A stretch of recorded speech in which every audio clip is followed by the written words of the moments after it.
And then Matthew 8 in the same verse 26, it breaks fear down into two categories for us. Wind and waves. As the Bible says, Jesus rebuked the wind and the waves. Wind represents fears that we cannot see. Waves represent fears that we can see. That's two categories for fear. Those that you can't see, wind. Those that you can see, waves. Wind is uncertainty. I'm afraid of what could happen. I have no idea what might happen. Anything could happen. That's wind. I'm afraid that I might lose my job. Wind. They just fired me. Waves. What if I never find the perfect person to marry? What if the relationship's not out there? Wind. My marriage is on the brink of divorce. Waves. Do you see what I'm saying here? What if the economy never bounces back? What if everything that I had invested, I lose it all? What if the real estate, what if it plunges? And what if the equity, wind. I just filed for bankruptcy. Waves. That's fear.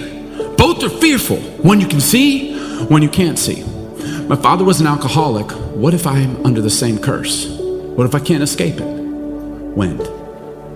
I'm an addict who can't admit it. Waves. This is Jesus breaks down fear. He handles both in one moment. We self-destruct out of the fear, not even the reality. There's nothing there, but we think it's fear that it could, so we just preemptively. It's like breaking up in that relationship that you're like, I'm pretty sure they don't love, and you end it. Oh, why did you end it? Well, I figured you would end it. It says he rebukes the wind, rebukes the waves. That what we can't see and that which we can see. I remember my dad said to me once, I was in a tough season, and this is why he was still alive, obviously, and he said, Billy, don't despise the season you're currently in. It qualifies you for the next.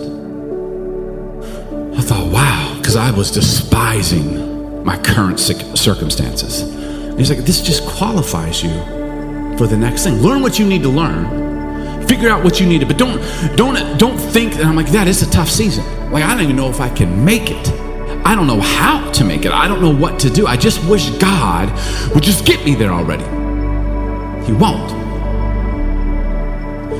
He can because he's God, but he won't. In fact, how do you think you'll ever survive on the mountaintop if you haven't first learned to survive in the valley? How do you think you'll do that? Do you think that fear gets less the higher you get? Is that what you thought? Because that would not be true. So God teaches us things in these moments because he has a plan for us. The goal isn't to eliminate fear, because fear is here to stay. If you're praying, God, take away fear, it's never going to happen. The fear is always there. No matter what you do in life, we will always have to face fearful situations, right? There's no absence of fear. Fear is a part of life from the very beginning. There's fearful things, there's fearful moments. So my goal as a Christian isn't to crawl under a rock somewhere, because fear's not going anywhere. But Jesus, the King of Kings, the Lord of Lords, the great author of life and creator of all things, saying to you personally, here's the plan I have for you. Go, do it. By the way, I will go with you.